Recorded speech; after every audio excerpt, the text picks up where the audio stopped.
The stars had never felt so empty. From the cold darkness of space, the Zalari could see the remnants of their homeworld. Nerath burning. Once it had been a jewel of the galaxy.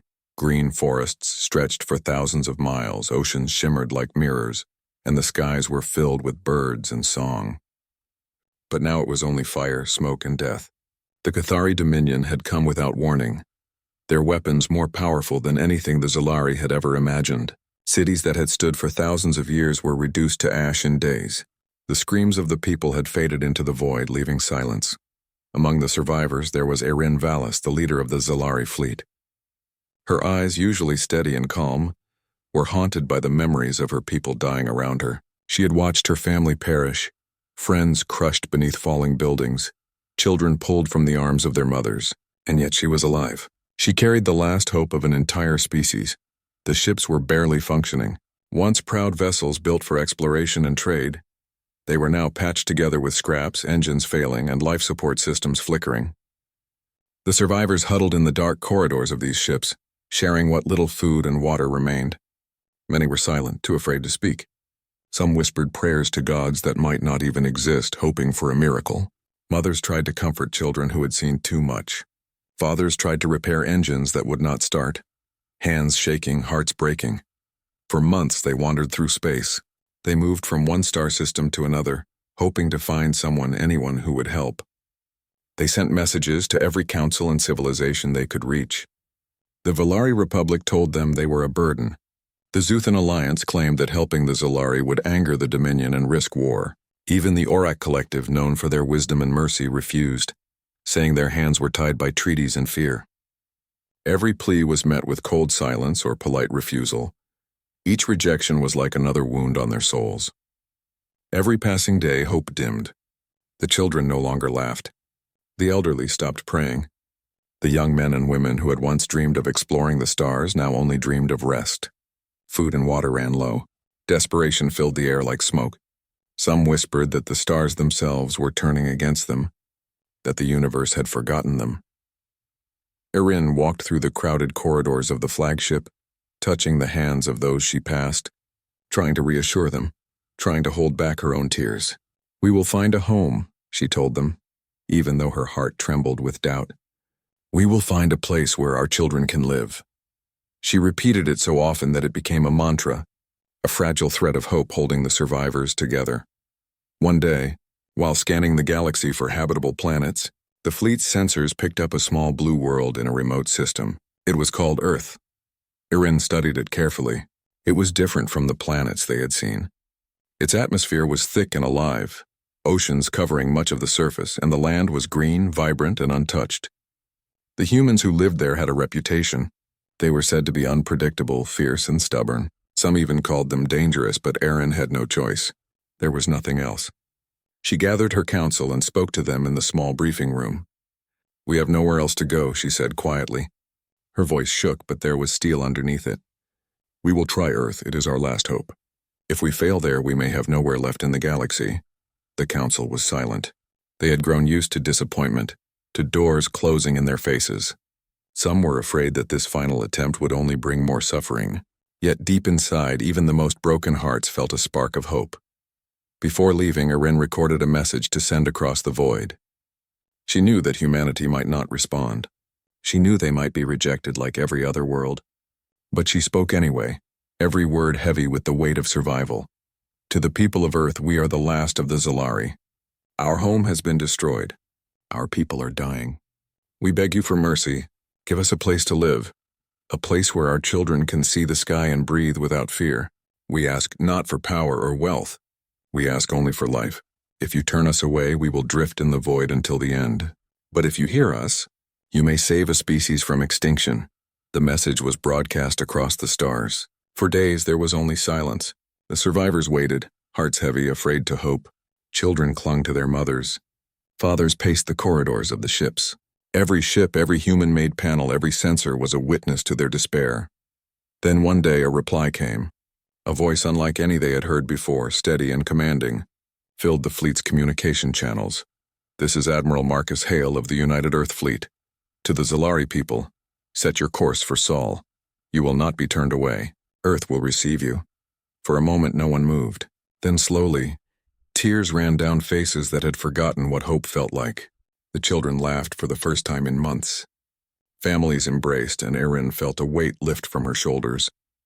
Humanity, the strange, unpredictable humans, had answered. In the emptiness of space, under a sky full of stars, a dying species had found hope.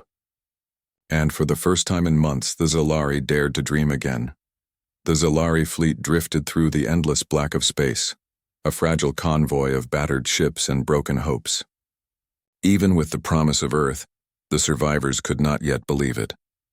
Their sensors scanned the blue planet again and again, verifying every reading as if seeing it with their own eyes might prove it real. Children pressed against portholes, wide-eyed, staring at the oceans and continents below. "Is that where we'll live?" they whispered to their parents. Mothers hugged them tightly, holding back tears, while fathers nodded, unsure how to answer. They dared to hope, yet fear still lurked in every shadow. Erin Vallis stood on the bridge of the flagship, staring at Earth with a mixture of awe and relief. The planet was beautiful. Green forests stretched like a carpet, oceans sparkled beneath sunlight, and clouds drifted lazily across the sky. But beauty alone did not guarantee safety. The Cathari Dominion still hunted them. Even here, far from Nerath, they were not safe. The decision weighed heavily on Erin. The fleet could not survive another rejection. They had nowhere left to go. If Earth refused them, the survivors would drift until the last oxygen ran out, until the last engine sputtered. Yet she knew she had to try. With trembling hands, she activated the communication system to record the final message to the humans. Her voice echoed through the corridors, and then across the void of space. "To the people of Earth, we are the last of the Zalari. Our homeworld has been destroyed. Millions of our people have died, and we are the remnants of what remains. We ask only for a place to live, not for power, not for wealth, not for your technology or your secrets. We ask only for life, for safety, for our children to see the sun again. Please do not turn us away. If you do, we will have nowhere else to go. If you help us, you may save a species from extinction." The message was simple, desperate, and honest. The Zalari sent it toward Sol. Their hope folded into every word. Days passed. Weeks passed. The survivors waited in silence, staring at Earth, hearts trembling with fear and longing. Every beep of the sensors made them jump. Every unknown signal could have been a Cathari warning. Some of the younger Zalari stopped sleeping. Some whispered to each other that humans would be like the others, cold, distant, unwilling to risk themselves for strangers. They had grown used to doors closing in their faces, to hope dying slowly, quietly, until it became a memory. Mothers held their children tighter, afraid that if hope returned, its loss would be unbearable. Erin walked among the survivors, touching hands, offering words that sometimes felt hollow even to her. "We must wait," she said softly. "We have tried our best. Now we must hope they will hear us." Her eyes burned with unshed tears, but she could not show weakness. The Zalari looked to her for courage, and she would give it, even if it meant hiding her own fear. Then, one day, a signal arrived. It was not a long, formal reply. It was a voice, human, strong, and unwavering, cutting through the emptiness of space. "This is Admiral Marcus Hale of the United Earth Fleet. To the Zalari people, set your course for Sol. You will not be turned away. Earth will receive you." The fleet froze as the words sank in. Slowly, disbelief turned to shock. And then joy.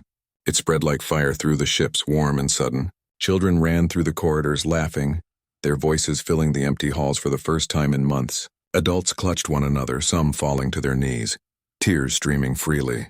Mothers wept openly, hugging their children. Fathers shook hands, hugged friends, laughed and cried at the same time. Even Erin could not stop the tears running down her cheeks. Hope, long absent, had returned, but even joy carried fear. The Cathari Dominion would notice this. They would not allow a hunted species to find safety. Earth had chosen to protect them, and that meant danger. Erin looked at her fleet, at the thin hulls patched with hope and prayer, and whispered, "We will survive. We must. We have been given a chance, and we will not waste it." The fleet's engines roared to life. With careful coordination, the Zalari ships adjusted their course toward Sol. Every family held hands. Every survivor whispered prayers of thanks. The children drew pictures on scrap paper, dreaming of the forests, the oceans, and the skies they might final. I touch. As the fleet approached the inner solar system, the survivors began to glimpse signs of human activity. Satellites orbited the planet, small but purposeful. Signals from space stations flickered in the Zalari sensors. Something alive waited for them. Something that had answered when every other world had refused. Erin felt a warmth in her chest that she had not felt since Nerath burned. This was more than hope, it was a promise. And as Earth's blue oceans and green continents grew larger on their view screens, she whispered to herself, at last, we are not alone. The last refugees drifting through the void for months had found a light in the darkness. Humanity had heard their plea, and for the first time, they dared to dream that their children might grow up on a world of life, laughter, and freedom. The stars no longer felt empty. The Zalari fleet moved slowly through the Sol system, their battered ships barely holding together. Every engine groaned and sputtered, patched with hope and metal, carrying the last survivors of a world that had burned. The fleet had traveled for months through darkness, famine, and fear, and now they were close. Close to the blue planet that had promised them life. Children pressed their faces to the portholes wide-eyed, staring at the oceans that shimmered like glass and the green lands that seemed endless. Is that really where we will live? A small boy whispered to his mother. She hugged him tight, her tears warm against his cheek. Yes, my little one, she replied softly, her voice trembling. This is our chance. This is our home now. Erin Vallis stood on the bridge of the flagship, her eyes fixed on the planet below. It was more beautiful than she had imagined. The forests stretched like a green ocean. Rivers sparkled like silver threads, and the clouds swirled across the sky in lazy patterns. She swallowed hard. Even after the despair of Nerath's destruction, even after the long months of wandering and rejection, this world made her heart feel light again. But she knew that beauty alone could not guarantee their safety. The fleet's sensors picked up human ships moving to meet them. They were not warships bristling with weapons and fear, but escorts, guiding the Zalari safely toward the planet. The humans had prepared for their arrival. Satellites relayed navigation instructions. Orbital platforms readied medical supplies and emergency rations. Earth had heard their plea, and now it acted. As the fleet entered Earth's orbit, the Zalari were awestruck. Cities glimmered beneath the clouds, roads like veins connecting bustling hubs of life. Rivers cut through green lands, and forests stretched farther than the eyes could see. Humans moved across the surface in small, purposeful patterns, building, preparing, waiting. They were alive, bustling, aware, ready to welcome strangers from the stars. Families huddled together on their ships, hands gripping hands, hearts racing. Mothers whispered calming words to children who could hardly breathe for excitement. Fathers stared at the screens, unable to hide their tears. Some fell to their knees. Some pressed their faces against metal walls, silently thanking the humans who had opened their world. Even the elderly, frail and trembling, smiled through the exhaustion etched on their faces. Erin took a deep breath and spoke to the fleet through the comms. Prepare for landing. Keep calm, remember, this is the home we prayed for. Her voice trembled, but her words carried strength. We are not alone anymore. The first ships descended carefully into the atmosphere. The heat shields glowed as they passed through clouds, the friction of entry lighting up their battered hulls. The Zalari braced themselves for impact, but instead of fire and death, they felt the gentle embrace of gravity welcoming them. Planes and ships had cleared paths. Landing zones were ready. Humanity had prepared everything. As the first refugees stepped onto Earth's soil, a wave of emotion washed over them. Children ran across soft grass for the first time, laughing and crying at the same moment. Mothers knelt down, hugging their children to the ground, tears soaking their robes. Fathers dropped to their knees, hands pressed to the earth, whispering thanks to whatever gods might be listening. Even Erin, standing tall among her people, felt tears stream down her face. The humans waited not with suspicion, not with weapons, but with open arms. They offered food, water, clothing, and medical care. They offered smiles and words of comfort. A human volunteer knelt beside a small Zalari girl and held her hand. You're safe now, he said gently. You can live. You can grow. You can be free. The Zalari, who had known only fear and loss for months, could hardly believe it. They had expected judgment. They had expected rejection. Even now, some could not fully trust the kindness they saw. But Earth was patient. Earth was steady. And slowly, the survivors began to hope that this world could be their new home. Erin walked among her people, touching shoulders, holding hands, offering quiet words. "Look at this world," she said softly. "It is alive, and it is ours now. We will honor it. We will heal, and we will live." As the sun rose over the horizon, golden light spilling over forests and oceans, the Zalari felt something they had not felt in a long time. Safety. They had survived death, despair, and the emptiness of the galaxy, and now they were home. The stars that had once been cold and silent now seemed to smile upon them. Earth had become their refuge, their hope, their second chance. And for the first time since Nerath's destruction, the Zalari allowed themselves to dream of tomorrow, bright, alive, and full of promise. For the first time in months, the Zalari felt safe. They walked on solid ground, breathed fresh air, and tasted food that did not come from ration packs. Children laughed in open fields, chasing each other under the warm sun. Adults helped rebuild broken spirits with every step, every hug, every whispered promise of life ahead. The blue and green planet seemed like a dream, but peace is fragile. Far across the galaxy, in the cold heart of darkness, the Cathari Dominion noticed the Zalari fleet's disappearance from the map. Their spies discovered the survivors had not vanished. They had gone to Earth. The Dominion's leaders were enraged. To them, the Zalari were property, subjects to be crushed or enslaved. And now, a small, stubborn world had dared to defy their will. Back on Earth, Erin Vallis watched the news from human monitoring satellites. She had hoped the Dominion would leave them alone, that the distance from Nerath and the devastation they had survived would protect them. But now the warnings began. At first subtle, unusual signals, satellites flickering, small attacks on remote communications. Then threats, messages sent through every galactic channel they could trace. "Return the Zalari or face destruction. Your world will burn like Nerath."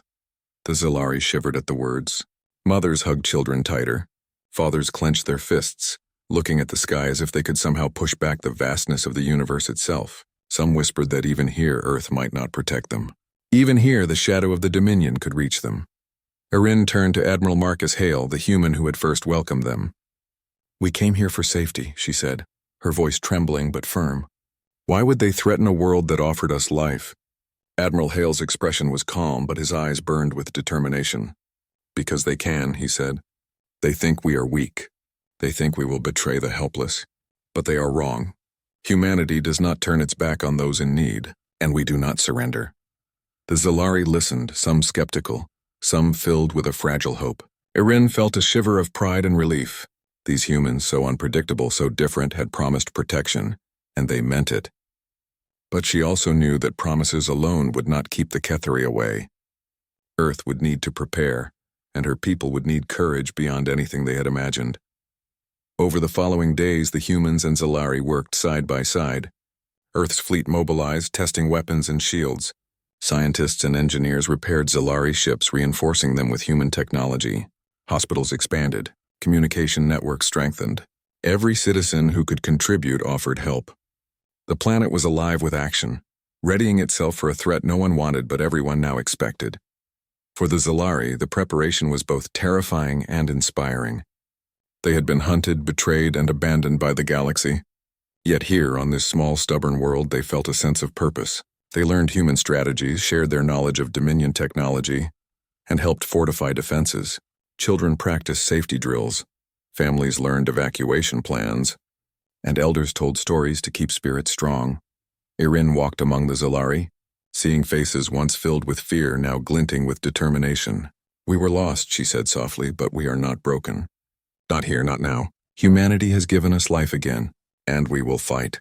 Not with hatred, but to survive, to protect the future." Even as the Cathari threat loomed, the survivors discovered something remarkable. Humanity's courage was infectious. The Zalari, who had known only despair, now felt hope mixed with strength. They realized that the humans who had welcomed them were unlike any species they had met. They were not perfect. They were wild, stubborn, and unpredictable, but they were brave. They could fight. And most importantly, they cared. The shadows of the past still lurked. The memory of Nerath's destruction haunted every corner of the Zalari hearts. But Earth's light pushed back the darkness, at least for now. And then one night, as the Zalari gazed at Earth's twin moons hanging over the forests, a promise was made between the refugees and their hosts. They would stand together. They would face the Dominion. They would not let fear rule their lives again. The stars above seemed colder than ever, but below them life thrived. And even in the face of danger, even in the shadow of an empire that had destroyed their home, the Zalari finally believed in something they had thought lost forever: the courage to hope and the strength to survive. The warnings had come too late. The Cathari Dominion fleet appeared on the edge of Sol, dark and menacing, their massive warships blotting out stars. They moved like a storm of steel, their intent clear: take back the Zalari and punish Earth for daring to intervene. The humans watched in silence, their faces set with determination. The Zalari, standing beside them, felt fear rise once more, but it was mingled with something new: courage. Admiral Marcus Hale addressed the fleet, his voice calm but filled with fire. They may be bigger, they may be stronger, but they are not braver than we are. Today we fight not just for ourselves but for the helpless, for life, for hope. Hold the line. Protect the Zalari. Protect Earth. Do not surrender. The humans and Zalari worked together, each side lending their strengths. The Zalari had knowledge of Cathari technology, weaknesses in their fleet, and ways to evade their attacks. The humans brought tactics honed over decades, weapons engineered for precision, and a stubborn defiance no one could match. Together, they formed a wall of steel and hope, ready to face the empire that had destroyed worlds. The first ships clashed in orbit. Explosions lit the darkness, fire blooming across the void. Smaller human vessels darted like wolves among the Cathari behemoths, striking at weak points, retreating before retaliation could come. The Zalari used their knowledge of Dominion systems to sabotage weapons, hack communication channels, and reroute power, turning the enemy's strength against them. From the surface of Earth, millions watched. They prayed, they hoped, they stood ready to help in any way they could. Humanity had never faced an enemy like this in their home system, and yet they did not falter. They had taken in the lost. Now they would fight for them. The battle intensified. Explosions rocked space, sending shards of wreckage spinning into the void. Human ships rammed the Cathari when outnumbered, hacking and disabling them from within. Zalari operatives boarded enemy vessels, fighting with precision and courage, showing the Dominion that the survivors of Nerath were no longer helpless. On the bridge of the flagship, Irin Vallis watched the battle unfold. Her heart raced. She saw the humans fight with desperation and skill, protecting not only themselves but every Zalari soul aboard. She felt pride and fear intertwined. Every ship lost, every explosion, every scream reminded her of what was at stake, but also of what humanity had given them: a chance to live, and now, a reason to fight. The Cathari pressed their attack, expecting fear, expecting submission. But humanity gave neither. Their fleets moved with unpredictability, clever maneuvers, and relentless courage. They were willing to sacrifice everything to protect the helpless. In the chaos of war, the Zalari realized something the galaxy had not expected. Humans were not a species to underestimate.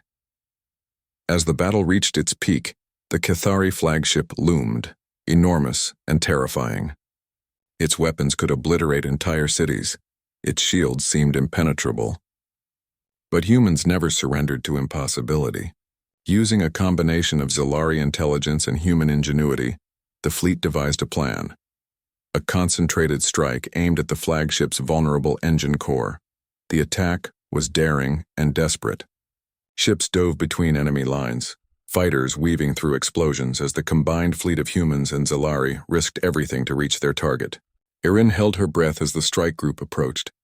In the final moment, a surge of energy tore through the Dominion flagship.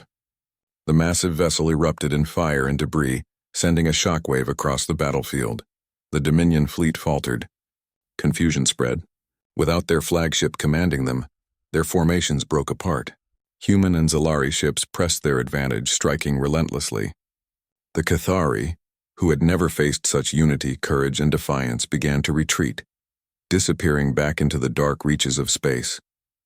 When the battle finally ended, silence fell over the solar system. Smoke and wreckage floated among the stars, but Earth still stood. The Zalari hugged each other, tears running freely. Children clung to their mothers, laughing and crying at the same time. Mothers wept with relief. Fathers shook hands, hearts pounding with disbelief and joy. Irin Vallis fell to her knees on the surface of Earth, touching the soil that had survived the battle. "We are alive," she whispered, her voice shaking. "Because of them. Because of humanity, we are alive." Admiral Hale approached her, his face calm, though tired from the fight. "They wanted to take your hope, Erin," he said softly. "But they underestimated one thing. Humans never leave the helpless to die.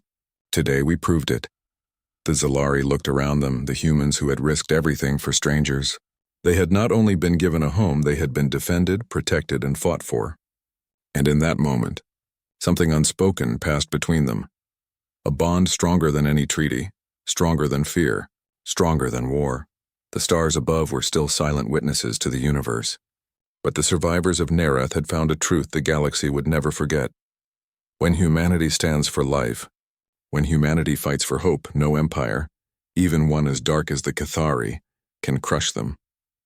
The battle for Sol had ended, but the story of courage, unity, and defiance had only begun. The sky above Earth was clear and bright after the storm of war. Smoke still lingered in orbit, and the scars of battle marked the stars, but the planet itself was unharmed. For the first time in months, the Zalari could breathe without fear. They had survived death, destruction, and the wrath of an empire. And now, on this small, stubborn world called Earth, they were free. Children ran across green fields, laughing and shouting in voices that had been silent for too long. Mothers knelt, scooping them into their arms, crying with relief. Fathers embraced one another, hands shaking, grateful beyond words. Even the elders, who had carried grief and despair for too long, smiled through tears, feeling the warmth of a second chance. Erin Vala stood on a gentle hill, overlooking a settlement that had grown overnight. Humans and Zalari worked side by side, rebuilding homes, planting gardens, and preparing shelters for those still arriving from orbit. The sight filled her heart with awe. Earth had given them life, yes, but more than that, it had given them hope. It had shown them that kindness, courage, and compassion could exist even in a galaxy that had turned its back on them. She turned to speak to her people, her voice carrying across the hill. "We have come here as refugees, as the last of our people," she said. "But we will not remain broken. This planet has given us a chance to live, to grow, and to heal. Humanity has opened its arms to us when no one else would. Let us honor that gift. Let us become worthy of this second chance." Around her, the Zalari nodded, their faces shining with tears and determination. They had learned what it meant to hope, what it meant to survive, and what it meant to fight for those who could not fight for themselves. They had seen humanity risk everything to protect them, and they would never forget it. Admiral Marcus Hale approached, standing beside Erin. "You and your people are safe now," he said quietly. "Earth will always protect the helpless, and we will stand together against any who try to destroy what we have built here." Erin looked at the human, at the determination in his eyes, and felt gratitude deeper than words could express. "You have given us life again," she said. "We will never forget. Not today, not tomorrow, not ever." As the sun rose higher, painting the forests and oceans with gold, the Zalari began the work of settling. Schools were built where children could learn and play. Farms sprouted where food could be grown. Homes rose from the ground, a mixture of Zalari design and human ingenuity. The survivors began to rebuild not only their bodies but their spirits. But it was more than rebuilding, it was transformation. Humans and Zalari shared stories, songs, and memories. The Zalari taught humans about Nerath, its forests, its oceans, its skies filled with creatures of beauty. Humans taught the Zalari about Earth, about its people, its resilience, its stubborn refusal to bow to fear or cruelty. And in those exchanges, bonds formed that were stronger than any treaty. Bonds born from shared survival, shared hope, and shared courage. The galaxy watched in astonishment. Word of humanity's defiance of the Cathari and protection of the Zalari spread quickly. Many worlds had abandoned the refugees, yet Earth had stood firm. Humanity, small and young in the stars, had proven that even in a universe filled with cold empires and indifferent rulers, courage, kindness, and determination could change fate. As night fell, the Zalari gathered around fires for the first time in months, telling stories to children and elders alike. Erin watched them, her heart full. She thought of Nerath, of all that had been lost, but she also thought of Earth and what had been saved. The tears she shed were not only for grief, but for gratitude, for hope, and for the future. She turned her gaze skyward, looking at the stars that had once seemed so empty and cruel.